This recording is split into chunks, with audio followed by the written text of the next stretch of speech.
Hey everybody, it's Alan Brochstein coming to you from Houston, Texas on behalf of 420 Investor and New Cannabis Ventures. And each week I provide an update on what's going on in the cannabis sector. This was a bad week. We were down 4.4%. The S&P 500 was only down about 0.3%. We're now down more than 20% year to date.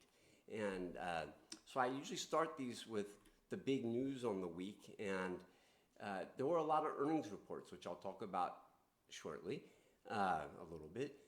But the big news for the cannabis sector was Michigan sales in July were strong.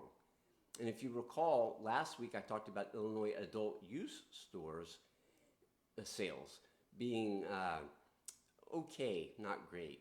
Michigan, not as strong as the prior month, but very strong, and in July. And the news, I have 27 names on the focus list, and I think last week about 13 of them reported. And I'm gonna just go very quickly today, because a lot of times these videos run longer than people would like them to be. So I'll just tell you, Ascend reported and it was strong. Air reports Thursday. They launched Kiva in Florida. Canopy Growth beat overall revenue expectations but plunged. And I did a write-up for my subscribers on their 10Q. It's a reason to subscribe if you ask me. Cresco opened another Florida dispensary. Kronos Group kind of missed analysts' estimates again on revenue, but their profitability looked better than expected, I think. Curaleaf, wow, what a disaster.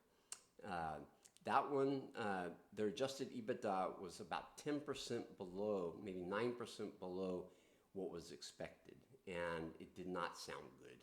They didn't provide guidance, but it didn't sound good. Green Lane paid off an asset-based loan. GrowGen, which I had warned my subscribers about loudly, plunged. They had a tough quarter and they lowered their outlook. GTI beat analyst expectations, but it didn't matter. The stock still fell on the week.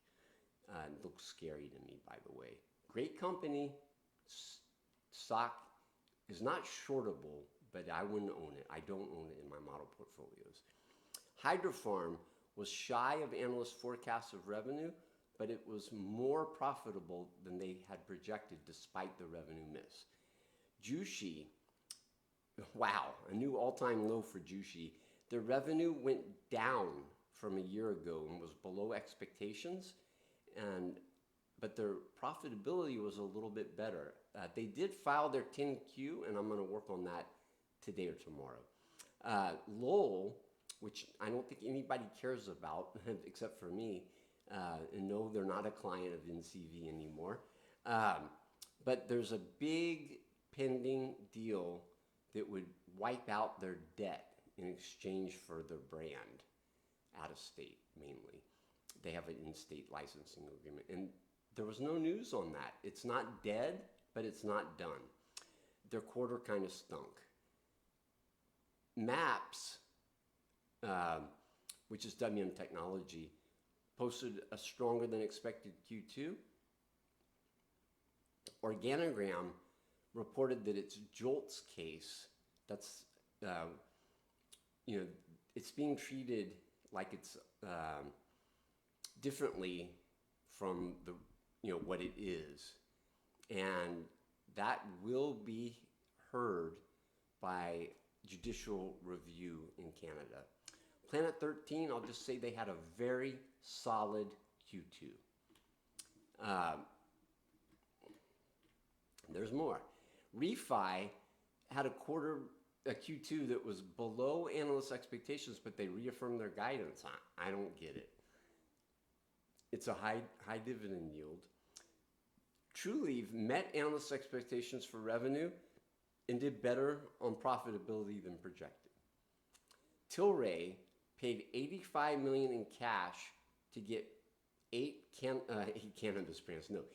craft beer brands from Budweiser, and the stock rocketed initially, but I don't know. I don't get it.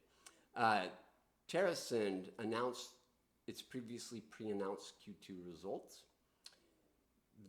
Village Farms, which exploded higher yesterday, reported a solid Q2. And I told my subscribers at 420 Investor, where I still have a big position, but I had an even bigger one in the beginning of the week. And I told them it was strong. And it was driven by cannabis sales, not by produce. And then Verano reported a Q2 that was ahead of expectations, but the stock fell. And next, I like to talk about the market performance. I already told you that we were down 4.4% this week with the S&P 500, only down 0.3%. And year to date, the new Cannabis Ventures Global Cannabis Stock Index is down 20.2%, while the S&P 500 is up 16.3%. So that spread's getting wider, and it's 36.5% spread. Terrible. I maintain some model portfolios. They are both behind the index that they're measured against, but this was a very good week for the Beat the Global Cannabis Stock Index especially. And it was up 3.2% this week. And like I said, the market was down 4.4%. That's good. Year to date now, though, I'm down 24.5%. I had a lot of Village Farms, and that was killing me. And I have a lot of Organigram, and that is killing me. Am I wrong? I don't think so, but it's not working.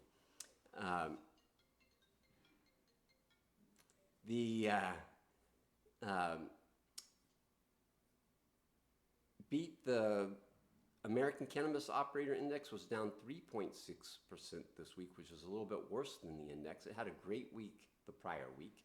And but MSOS, the ETF, which I'm also trying to beat, was down 6.9%. So I killed that. Year to date, this model portfolio is down 28.9%, and MSOS is down 28.3%. And, I'm not super proud of that. I think beating MSOS should be pretty easy. It's doing horribly. Like I said, I have a lot of Columbia Care, and that has been a horrible stock this year, and not this week, though. Well, not from when they announced the breakup of the merger, I should say. And I also have Lowell Farms, a small position there. And then, so year to date, the index is down 17%, and I'm down 28.9. And like I said, MSOS is down 28.3, so I'm close to that. I'm going to conclude by just telling you to look at the piece. If you look at the summary for this video, there's a link to the piece that I look at when I'm providing it, and I would just urge you to look at that if you care, because on Monday, a lot of companies are reporting, and then on Tuesday, Wednesday, and Thursday, one each. So with that, have a great week. Take care.